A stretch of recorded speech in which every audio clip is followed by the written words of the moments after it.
Ini adalah bilik ninja di suatu tempat di Tokyo.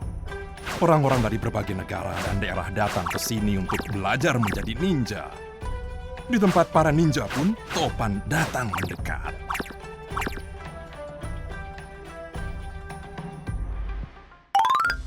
Sensei, saya baru saja melihat ramalan cuaca. Apakah akan ada Topan sebentar lagi? Iya, Topan kencang kemungkinan akan mendekati Tokyo besok. Sudah siap menghadapi Topan? Saya sudah memasukkan barang dari luar ke dalam rumah, serta menyiapkan makanan, air minum, dan senter. Oh, begitu. Kita akan terus memeriksa berita atau ramalan cuaca dan bersiap-siap.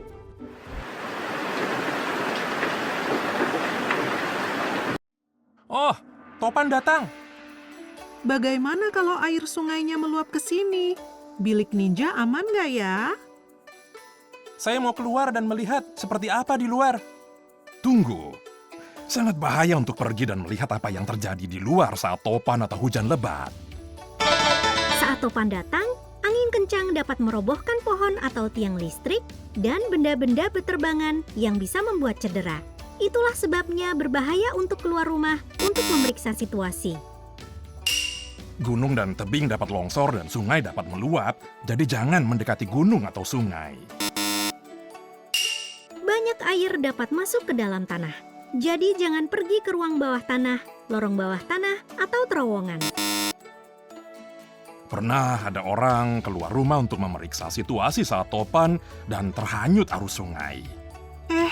Jadi takut. Jangan khawatir. Pertama-tama, penting untuk mengumpulkan informasi yang benar. Saat bencana akan terjadi, pemberitahuan dan peringatan dikeluarkan untuk memperingatkan agar berhati-hati terhadap bencana. Periksa berita TV, perakiraan cuaca, aplikasi penanggulangan bencana, dan lain-lain secara berulang. Oke. Selanjutnya, ayo pelajari tentang tingkat peringatan. Apa itu tingkat peringatan? Tingkat peringatan adalah pengumuman yang dikeluarkan oleh Badan Meteorologi Jepang dan pemerintah daerah. Selama topan atau hujan lebat, Anda dapat mengetahui seberapa berbahayanya dan kapan sebaiknya mengungsi. Total ada 5 tingkat peringatan. Pada tingkat 1 dan 2, gunakan peta bahaya untuk merencanakan rute dan lokasi evakuasi. Periksa juga berita dan perakiraan cuaca. Pada tingkat 3, orang-orang yang membutuhkan waktu lama untuk dievakuasi, seperti lansia dan anak-anak, harus dievakuasi. Semua orang lainnya harus bersiap untuk evakuasi. Pada tingkat 4, semua orang di area berbahaya harus segera dievakuasi. Pastikan evakuasi selambatnya hingga tingkat 4. Pada tingkat 5, nyawa dalam bahaya. Ambil tindakan untuk melindungi nyawa. Jika berbahaya untuk evakuasi keluar, sebisanya pergilah ke tempat aman, seperti lantai lebih tinggi, tempat yang jauh dari jendela, dan lain-lain. Anda dapat memeriksa tingkat peringatan di berita TV atau radio, di situs web pemerintah lokal atau di aplikasi penanggulangan bencana.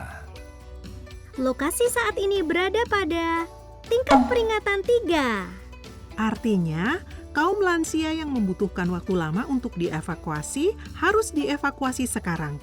Oh, berapa umur Anda, Sensei? Tahun ini umur 130 tahun. Tidak kalah dari yang lebih muda loh. Bukan waktu bercanda. Semuanya, ayo evakuasi. Iya. Saya buat perahu untuk saat-saat seperti ini. Menggunakan kendaraan saat evakuasi itu berbahaya. Yang perlu diperhatikan saat evakuasi ke 1. Evakuasi dengan berjalan kaki saat hari masih terang. Jangan gunakan kendaraan seperti mobil atau sepeda karena air bisa meluap ke jalan dan itu berbahaya. Jadi, kita evakuasi dengan berjalan kaki. Kalau begitu, saya akan memakai sepatu bot. Sepatu bot juga berbahaya. Yang perlu diperhatikan saat evakuasi kedua. Kenakan sepatu kets karena air bisa masuk ke dalam sepatu bot dan membuatnya sulit dipakai. Pakai baju lengan panjang dan celana panjang. Kenakan sarung tangan dan helm. Sepertinya air belum meluap ke jalan. Ayo, evakuasi sekarang. Apa yang harus dilakukan jika air meluap di sekitar rumah atau jika hari gelap dan tidak bisa melihat dengan jelas? Jika merasa berbahaya untuk keluar, jangan memaksakan diri untuk keluar. Jika rumahmu berlantai 2, naiklah ke lantai 2, dan jika tinggal di apartemen atau kondominium, segeralah mengungsi ke lantai yang lebih tinggi. Jika berbelok ke sini dan menyeberangi jembatan, kamu bisa segera sampai ke pusat evakuasi Hinanjo. Tapi bagaimana jika sungai meluap dan tidak bisa berjalan? Meskipun kamu bisa sampai di sana dengan cepat, berbahaya untuk mendekati gunung atau sungai atau melalui lorong bawah tanah.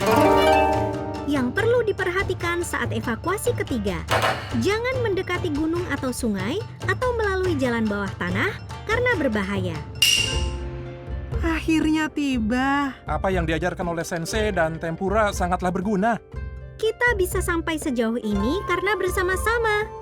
Sehebat apapun ninjamu, jika terjadi topan atau hujan lebat, kamu tidak boleh memaksakan diri dan harus mengungsi ke tempat yang aman. Oke.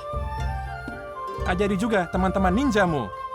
Tonton video ini bersama-sama dan bersiaplah menghadapi topan atau hujan lebat. Tolong semua, bagikan videonya ya.